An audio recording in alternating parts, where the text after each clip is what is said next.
Fala aí, beleza?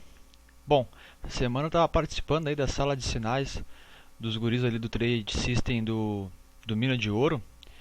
E aí surgiu algumas dúvidas ali com relação à taxa de acerto.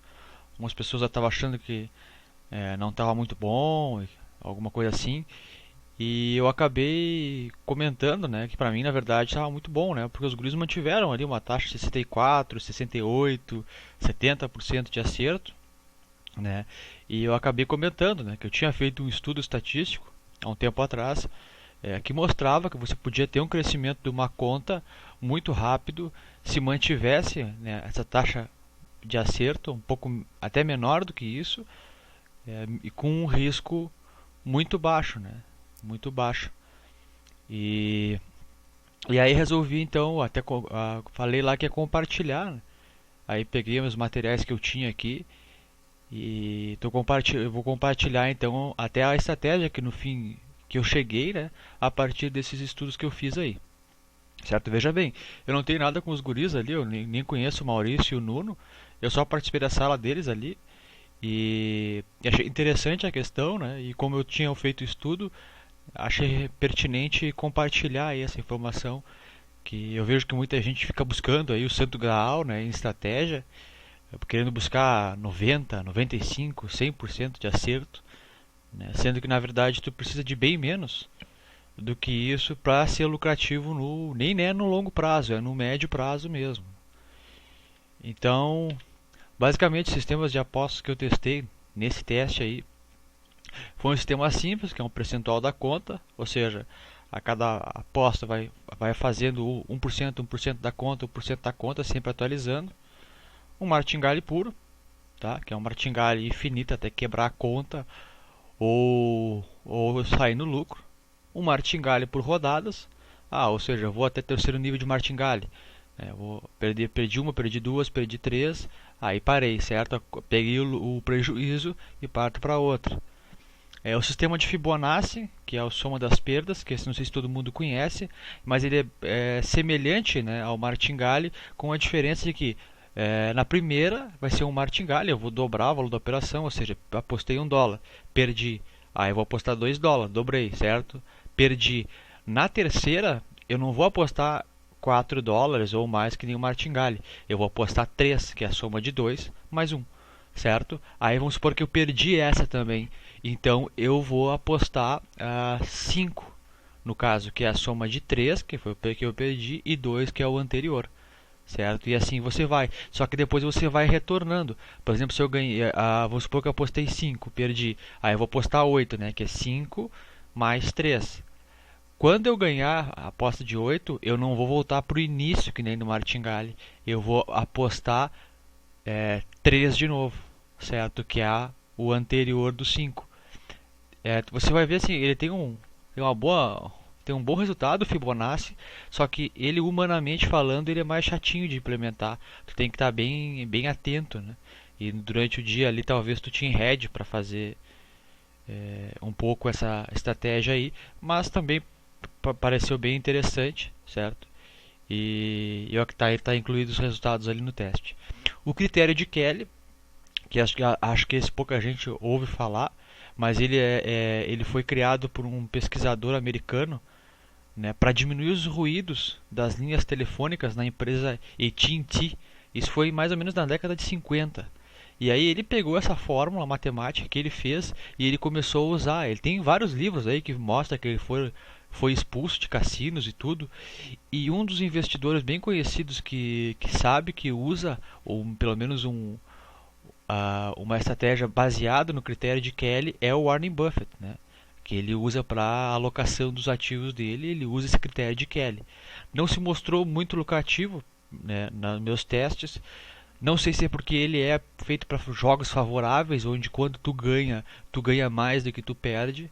Né? No caso das opções binárias é exatamente o contrário, né? Ou seja, quando a gente ganha sempre menos do que quando a gente perde. Então, ou talvez por isso, ou talvez por desconhecimento meu, mas ele não se mostrou tão lucrativo. E o sistema X, que é a brincadeirinha aí do segredo, que depois eu no final vou mostrar que é uma estratégia bem simples, na verdade, mas que ela se mostrou muito lucrativa e com um risco muito baixo. né? Muito baixo. Basicamente é isso, né? Como é que a gente fez a simulação? Então, essa simulação foi baseada na simulação de Monte Carlo, que é um método estatístico para isso, para fazer esse tipo de simulações mesmo. E em cada simulação que a gente rodou, pegou mais 5.000 apostas, tá? Se rodou 5.000 vezes e aí fez 5.000 apostas e se pegou o lucro-prejuízo, né, depois de 5.000 apostas em cada método de investimento.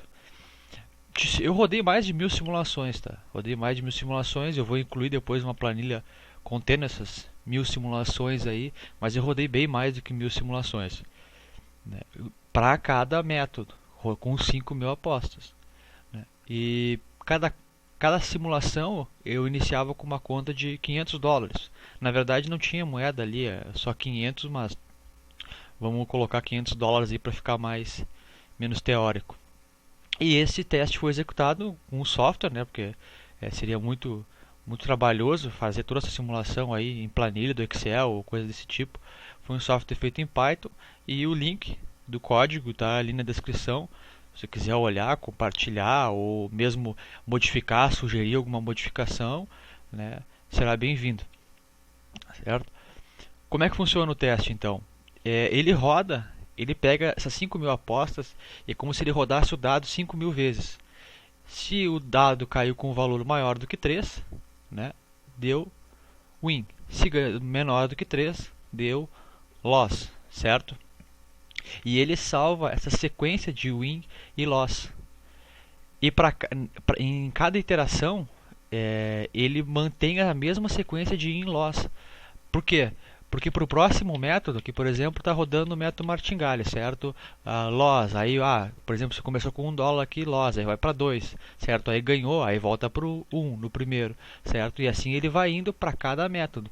Só que nessa iteração, quando ele vai testar o próximo método, por exemplo, o caso do Fibonacci, ele não vai trocar ordens dos loss e do win. Por quê? Porque se eu rodasse de novo os dados, eu poderia favorecer um método ou outro, porque aleatoriamente esse método podia ter menos loss em sequência ou ter mais wins em sequência que favoreceria e distorceria o resultado. Então, para cada iteração é rodado com a mesma sequência de loss e win. Aí, claro, quando trocou a iteração, naquelas 1.000 iterações que tem no teste, aí ele roda o dado de novo 5.000 vezes, salva a sequência de win loss e roda para cada método. E colhe o resultado, certo?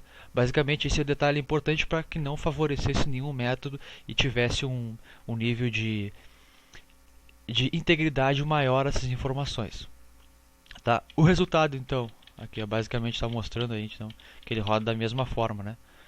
O resultado então é essa planilha aí um pouco gigante, certo?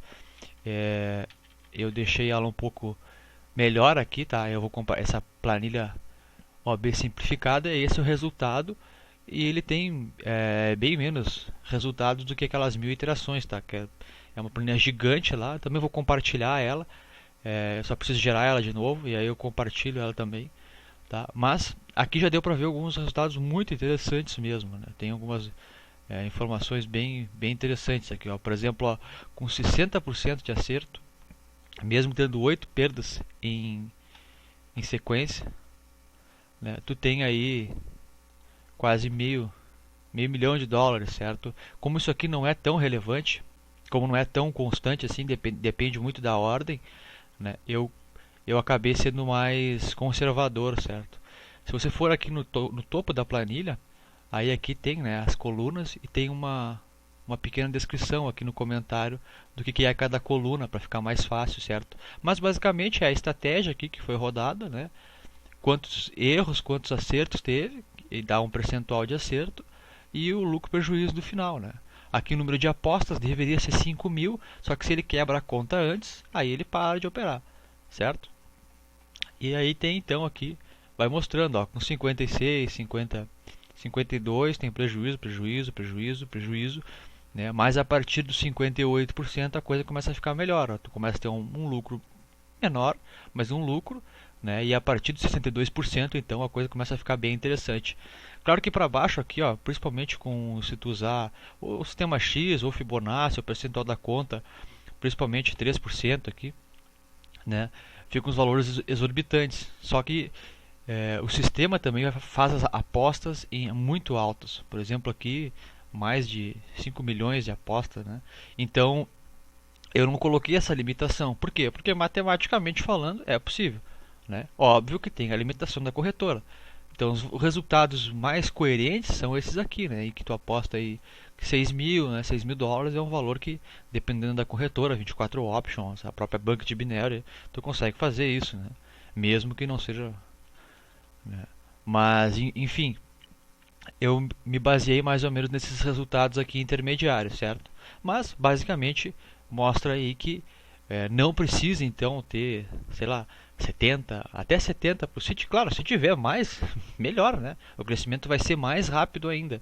Mas, mesmo com um percentual não tão alto, né, você consegue ter um bom crescimento da conta. Lembrando que todas essas contas aqui começaram com 500 dólares. 500 dólares, certo? Aqui então tem o percentual da conta que foi usado para cada aposta. Aqui 1%, 3%, né, 2%, certo? Mesmo com 1% você tem valores aí que são fora de série, né? Então vou voltar aqui. Então, com as conclusões do teste, aí, os melhores foram a estratégia simples, o percentual da conta, e a estratégia X. Por que eu não incluí o Fibonacci aqui? O Fibonacci ele também se mostrou lucrativo, como você pode ver na planilha, mas ele é um pouco mais chato de você trabalhar. Se você estudar ali, eu vou deixar as referências, né, de cada método. Eu não vou explicar no vídeo aqui cada método, porque senão fica muito extenso. Mas ele se mostrou lucrativo também, só que ele é mais chatinho de implementar. Tem várias etapas ali que tu tem que cuidar, porque quando você vai perdendo, você vai indo, né, incrementando ali essas perdas, somando, e quando você vai ganhando, você não volta para o início que nem no martingale. Você tem que vir diminuindo esses valores aí, e esse detalhe aí que se você não tiver atenção você pode se perder, certo? Mas também foi lucrativo aí. E basicamente é isso, ó, com taxa de acerto menor que 58%, provavelmente, muito provavelmente vai ter prejuízo, certo? Em 5 mil apostas. Com taxa de acerto entre 58% e 62%, você tem grande chance de lucro, pequeno, mas pode ter um prejuízo, né? Mas na maioria dos casos aí, principalmente na estratégia simples e na estratégia X aí, que é a estratégia X, na verdade, é bem simples, eu vou explicar lá ali depois, mas é um percentual da conta, certo? E tu faz um martingale só isso. Perdi uma operação, dobra o valor do percentual da conta e se perder de novo, aí fica com esse valor que tu tá, o primeiro valor inicial até tu ganhar uma operação. Mas no próximo slide ali eu já vou explicar isso aí, certo? E com taxa de acerto maior que 62%, mostra que pode ter aí mais de 100 mil, no caso dólares de lucro, né? Com 5 mil apostas, lembrando aí que começa com uma conta de 500 dólares, certo? Então o sistema X aí é um valor inicial mesmo, percentual da conta, pequeno, de 1 a 3%, certo? Um risco bem baixo mesmo. A cada operação vai atualizando, né? E aí tu faz somente um martingale. Se perder, dobra o valor. E se perder novamente, aí é que está o único detalhe, tá, do sistema X. Você volta ao valor inicial, mas você não vai atualizar o percentual da conta até que você ganhe novamente uma operação. Então vamos supor, eu comecei lá com uma conta de 1.000 dólares, certo? Aí pega 1%, 10 dólares. Aí eu fiz 10 dólares, perdi. Vou fazer 20 dólares, perdi. Vamos supor que eu vá perdendo, aí eu vou voltar para os 10 dólares, perdendo. Eu não vou atualizar o percentual da conta, mesmo que chegue, por exemplo, a conta em 900 dólares, né, até que eu ganhe uma operação. Aí eu ganhei uma operação, aí eu paro de investir 10 dólares, pego o percentual da conta, por exemplo, 9, né, 9 pega 900 dólares, 1% vai ser 9 a próxima aposta. E aí sim, então começa a investir 9 e faço o martingale, né? Se perdi, faço 18, né? Se ganhei, beleza. Se ganhou o martingale ali, bota no bolso, né? E atualiza o percentual da conta, tanto para menos quanto para mais, certo? Então o único detalhe do sistema X é isso, tá? E basicamente isso mostra, né, que a pessoa não precisa correr tanto risco e tem um crescimento, para mim pelo menos, incrivelmente satisfatório. Porque com 5.000 apostas aí, por exemplo, do ano 2015 você tem 253 dias úteis, certo? Se você pegar aí 5.000 apostas e dividir por 253, dá mais ou menos 19, né, operações por dia. Pelo menos os guris ali, bem mais que isso, 28, 26 sinais por dia, né? O que, dependendo da tua estratégia, pode ser ruim, claro, mas na maioria aí é um valor bem bom, né? Valor bem bom. E também na questão do mito do martingale, né? Porque quando eu também comecei, eu também pensava assim, não, cara, vou pegar uma estratégia qualquer aí, vou fazer martingale até o final, ou até uns 5, 6, e vamos ver o que acontece. Só que o problema é que, e aí eu acabei fazendo uma planilha e acabei verificando que o martingale tinha alguns poréns tinha alguns problemas, né? E foi então que eu comecei a fazer o estudo, certo? Por quê? Porque a cada vez que você incrementa o martingale, a soma de perdas que você tem, ela vai se tornando exponencialmente maior. E se você perde o martingale, vamos supor, perde um martingale de nível 4 aqui, né? Aqui estou falando começando com 5 dólares só. Imagina quando começar a operar 50, 100 dólares. Se tu perde um martingale de nível 4 aqui, tu perdeu nessa operação 105. Mas a soma das perdas que tu já tem é 155, porque tu perdeu 34 da primeira, 11, né, e o próprio 5. E isso usando um fator de multiplicação 2.1. Tem gente aí que usa 2,5, 2,4, né, os martingale bem mais agressivo. Só que para você recuperar 155 dólares, no caso aqui de perda, você precisa de mais ou menos 43 trades, ganhando aí 72% para recuperar se você perder 155. Vamos supor que você faça um martingale de nível 5, aí já precisa de 134. Um martingale de nível 6, por exemplo, 414. E um martingale de nível 7, aí, cara, é 1.200 trades, certo? Só que nesse caso aqui você nem teria banca para, no caso aqui a simulação é com uma conta de 1.700, nem teria banca, né, para operar. Então esse é o problema do martingale, porque tudo bem, se você tem uma estratégia que garantido não vai dar, por exemplo, seis perdas consecutivas, show de bola. Bota o martingale lá, vai sair no lucro, não vai ter prejuízo, com certeza. O problema é que se você tiver uma perda, aí você precisa de muito tempo para recuperar. Fora, claro, a questão do psicológico, né? Perder um martingale aí de nível 5, 6 não é uma coisa boa. Com certeza abala psicologicamente. Certo? Beleza. Bom, os próximos passos aí, eu vou fazer alguns testes de algumas novas estratégias que eu acabei descobrindo, de Allenberg, do Triângulo de Pascal, martingale reverso, enfim, entre outras, certo? E também li o livro lá, O Andar do Bêbado, que apesar do nome é um livro muito legal sobre estatística e matemática, e nesse livro eu acabei aprendendo que nem estatística nada é 100%.